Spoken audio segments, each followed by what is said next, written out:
કરો એમ કહ્યું ને આગળ ગાન કરતા કહ્યું, યયા ચરણ પદ્મજા મુરરિપો પ્રિયમ ભાવુકા સમાગમન તો ભવત સકલ સિદ્ધિદા સેવતાં તયા સદૃશતામિયાત કમલજાસ પદ્નિવયત હરિપ્રિય કલિંદયા मनसि मे सदा સ્થિયતાં.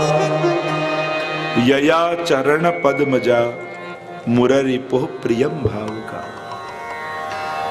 સમાગમન તો ભવત સકલ સિદ્ધિદા સેવતા. તો યયા ચરણ પદ્મજા, તો ચરણ કમલમાંથી કોણ પ્રગટ થયું છે? ત્યારે વિરાટ ભગવાન વામનમાંથી વિરાટ બન્યા અને બ્રહ્માજીએ ચરણ પખાર્યા અને કમંડળમાં જે જલ ભર્યું એ શ્રી ગંગાજી.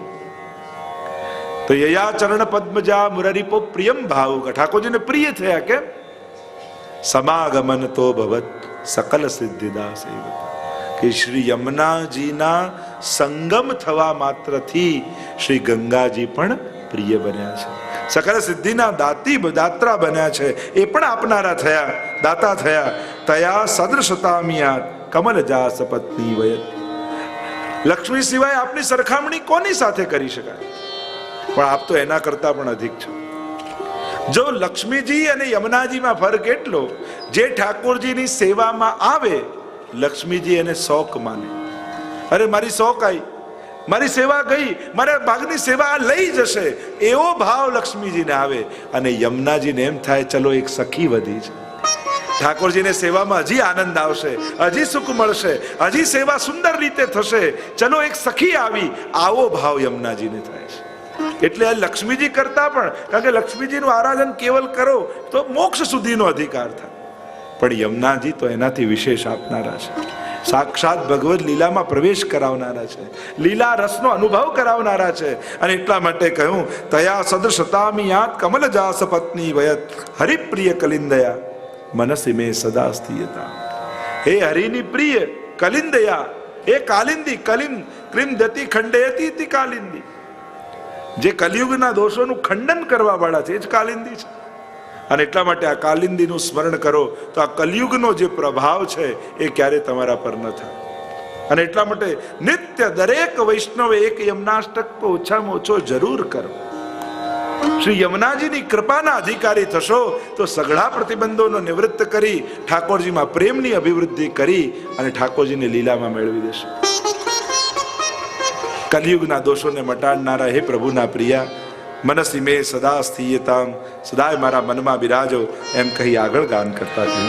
નમોસ્તુ યમુને સદા તવ ચરિત્રમત્યદ્ભુતમ ન જાતુ યમયાતના ભવતિ તે પયપાનતઃ યમોપી ભગિની સુતાં કથમુહન્તિ દુષ્ટાનપી પ્રિયો ભવતિ સેવનાત તવ હરેર્યથા ગોપિકા. સુંદર વાત કહેતા કહ્યું નમોસ્તુ યમુને સદા તવ ચરિત્રમ અતિ અદ્ભુતમ. હે યમુનાજી આપને સદાય નમન, કારણ આપના ચરિત્ર અતિ અદ્ભુત છે.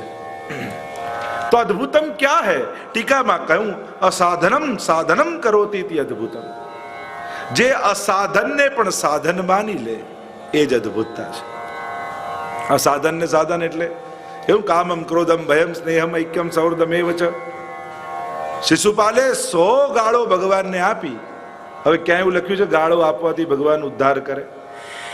તો પછી પુસ્તકો એની જ છપાત. પણ હવે એ સાધન નથી. પણ ઠાકોરજી શું વિચાર કરે? તે મને 100 વાર યાદ કર્યો, લાવ તારો ઉદ્ધાર કરી દો. આ અદ્ભુતતા. કંસને ભય લાગ્યો કે ચારે તરફ કૃષ્ણ દેખાય. ભગવાન કે તને તો સર્વાત્મ ભાવ થઈ ગયો, બધે હું દેખાવું છું, લાવ તારો ઉદ્ધાર કરી દો. આ અદ્ભુતતા. ભય એ ભગવત પ્રાપ્તિનું ઉદ્ધારનું સાધન નથી, પણ ભયથી ભગવાન ઉદ્ધાર કરે એ અદ્ભુતતા. તો આ જ યમુનાજીની અદ્ભુતતાનું લક્ષણ છે કે અસાધનમ સાધનમ કરોતિ તે અદ્ભુતમ. સાધન જીવે ન કર્યું હોય, અજાણતા તમે કોઈને ત્યાં ગયા અને સહજ યમુનાજીના પાન કરી લીધા તોય તમારા પર કૃપા થઈ જાય. સહજ વ્રજમાં ગયા અને યમુનાજીના દર્શન કરી લીધા તોય તમારા પર કૃપા થઈ જાય. કારણ યમુનાજી કોઈ સ્નાન કરવાથી જ કૃપા કરે એવું નથી, પાન કરવાથી જ કૃપા કરે એવું નથી. અરે જોતા જન્મ સુધાર્યા, કેવલ દર્શન કરી લો ને તોય જન્મ સુધરી જાય એવા શ્રી યમુનાજી છે. તો અદ્ભુતતા યમુનાજીની એ જ છે કે અસાધનને પણ સાધન માની અને જીવનો ઉદ્ધાર કરી લે. આ સાધનમ કરોતિ અદ્ભુતમ તવ ચરિત્રમત્યદ્ભુતમ ન જાતુ યમયાતના ભવતિ તે પય પાનત. અને જે એક વાર જલનું પાન નથી કહ્યું, પય પાનત. સૌથી પહેલા તો માં બનાવીએ, મારૂપ યમુનાજી છે. અને જ્યારે તમે એના જલપાન કરો છો, તમે એમ કહો કે યમુના જલના પાન કરીને આવ્યા, પણ યમુનાજી તો એમ કહે કે મેં તો મારા પયના પાન તને કરાવ્યા છે. ન જાતું યમયાતના. એક વાર જેને પયના પાન કર્યા એને ક્યારેય યમયાતના થતી નથી.